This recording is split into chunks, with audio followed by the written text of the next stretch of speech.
There's a lot of uncertainty regarding Kaspa's emission schedule, and a lot of people see it as too aggressive. Now, it is true that Kaspa has a fast emission schedule. In fact, the rewards for mining a Kaspa block is reduced by roughly 5.6% every month, which adds up to a halving every year, instead of Bitcoin where you have a halving every 4 years, which means that the miners are getting less and less every month for contributing to the network's security. And by 2037, the rewards will be basically next to nothing. And this has left many people wondering what will happen then, and is it a problem? Now, before we jump in and discuss if it is a problem or not, we first need to understand why the Kaspa team decided to go with such a fast emission schedule. You see, back in 2009, when Bitcoin was launched, basically no one knew what a cryptocurrency was, and Bitcoin slowly started gaining traction, gaining supporters that contributed to the network by mining and also buying into the project, which worked back then because the big venture capitalist firms and angel investors from Silicon Valley didn't know about crypto. So the retail investors are very represented in the Bitcoin holdings. And Kaspa was looking for the same dynamic, to get retail own as much as the supply as possible in the beginning, and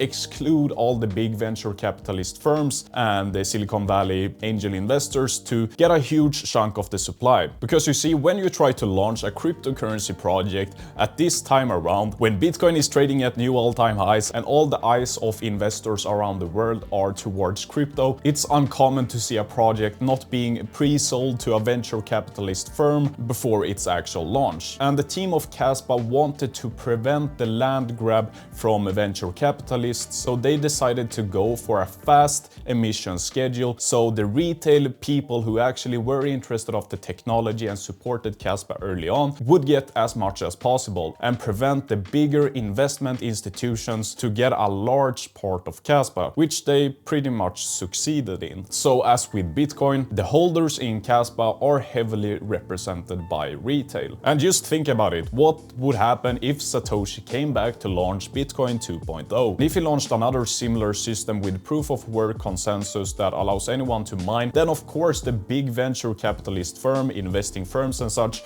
would buy as much mining hardware as they could to mine as much Bitcoin as possible, the Bitcoin 2.0, in the beginning. And when you're trying to create a new sort of money, it's not reasonable to see one venture capitalist to own 40% of the supply. That just wouldn't work. So I really believe that the Kaspa team was really smart when they decided to go with a fast emission schedule, because they were just adapting to the playing field. Now, back to the topic, what will happen once the mining rewards are gone? Then simply the Kaspa network will have to survive on the fees generated by transactions, which means that the Kaspa network needs to see much adoption before that happens. Because adoption means more people using the network, more people sending Kaspa to one another and spending Kaspa on transaction fees, which then in itself goes to the miners. It's not really a problem to see low transactions, because then it will still be some fees to give to the miners, but that means that only the miners that have very cheap or free electricity will keep their miners on, which will hurt the decentralization of the project. And that's why it's important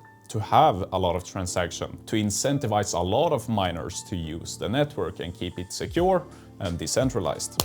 But currently we're not really there with the adoption, and we need to see adoption before the rewards are turning into basically zero. So where can the adoption come from? Now, I believe that the adoption can come from many different sources, but first of all, the meaning of Kaspa is to work as a financial system, as a peer-to-peer electronic cash system that actually can live up to that standard. So with that said, Kaspa could provide a use case in the parts of the world where sufficient financial services are lacking, like some parts of Africa where there aren't any banking systems. Then Kaspa would be a perfect solution to have as a currency and trade between one another. Furthermore, just look at what El Salvador is doing. They're investing into Bitcoin and also making Bitcoin a legal tender in the country, which shows that some nations, or at least El Salvador, is looking towards other solutions for a financial system other than the other traditional financial systems that are already in place. And Kaspa could easily fit into such narratives, especially in regions with poor financial infrastructure. And another aspect is the ever-growing financial debt of the United States. It's currently sitting over $36 trillion,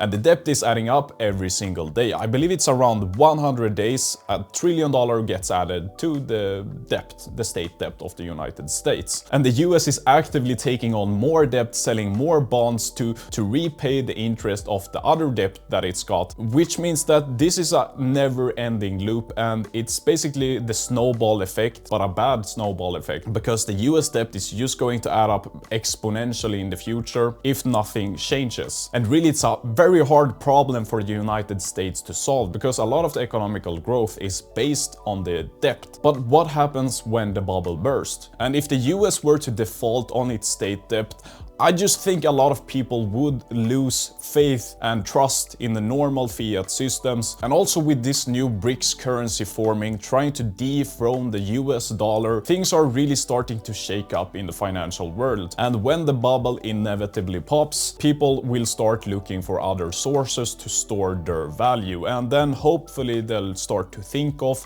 gold, Bitcoin, and hopefully also Kaspa, because they'll realize that Bitcoin is not really usable for everyday use. It's more of a store of value, but Kaspa is actually the currency that you can use for everyday trade. But to have something work as a currency, it needs to be stable, like it can't fluctuate that much. And if everything goes to plan, I believe that Kaspa actually can achieve such a point in the future. Maybe not in the up and coming years, but probably another 10 years or 15 years from here. I think that would be very reasonable. Now, it's important to remember that the reward incentives for mining a block going to zero have never been done before, at least not at this large scale. And Kaspa will be one of the first bigger blockchains or block DAG to reach that point. And as stated, before we reach that point, we need adoption to pay for the transaction fees. And it won't really become a problem until like 4 to 5 years from now. And I mean, we don't need worldwide adoption in another 4 to 5 years, but at least more than we have right now. And Bitcoin will reach this stage in approximately another 100 years. So Kaspa is really paving the way and testing it out to see what happens. And that's kind of what I like with Kaspa. They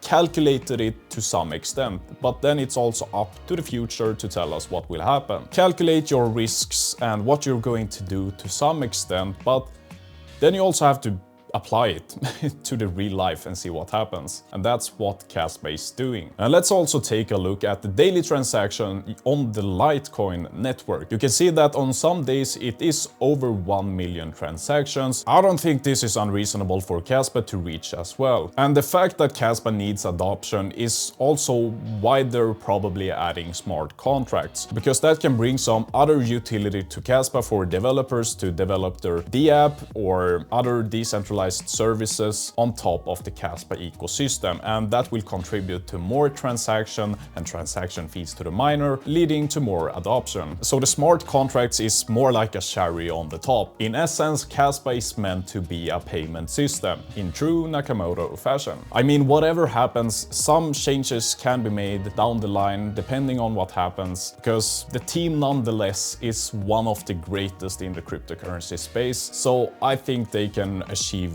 nearly anything when it comes to cryptocurrencies. And some have also wondered what will happen with the Kaspa rewards when it gets an upgrade from 1 block per second up to 10 blocks per second or 32 blocks per second, and the rewards given out every second will stay the same. So right now 73 Kaspa is being released every second, and when the 10 blocks upgrade is made, still 73 Kaspa will be dropped per second. Now 73 Kaspa is the rewards for this month. In January of 2025 it will be 69 Kaspa, and it will get less and less and less. So just to wrap things up, a fast emission schedule like this with the rewards going to zero relatively fast has never been done before at this scale. And in my opinion, that's exciting, but also risky. It's like investing in Bitcoin back in 2011. Now, of course, I didn't do that, but I can imagine that was kind of how it felt like, because you didn't know what it was going to turn out like. I personally don't think that it will be a problem. I mean, the crypto world and community overall is growing exponentially, and financial systems all over the world are starting to tear down. And where will people go when they start losing faith in the normal traditional banking systems and financial and monetary policies? Then they will turn their heads towards gold, and then once on the news they heard this stuff about Bitcoin, and then they will realize Bitcoin is far too slow. Then they find Kaspa, which is basically Bitcoin but faster. So Kaspa is still very much a bet, but a highly calculated one. Now, Tangem is currently doing a holiday special, so if you want to grab a Tangem hardware wallet, you can actually add another Tangem hardware wallet, and the other pair you get 50% off on. And remember to use the code Tashi and you save another 15% on your purchase. So grab yourself a Tangem wallet using the code Tashi, and also add one for a loved one as a Christmas gift or whatever, and you get it for 50% off. Now, I know this video was a little bit messy. I just wanted to sit down and I actually did some research about this as well. And the research I did for this video actually just made me more bullish on Kaspa, so I even stocked up on some more. If you like the content, subscribe, and I'll see you in the next video.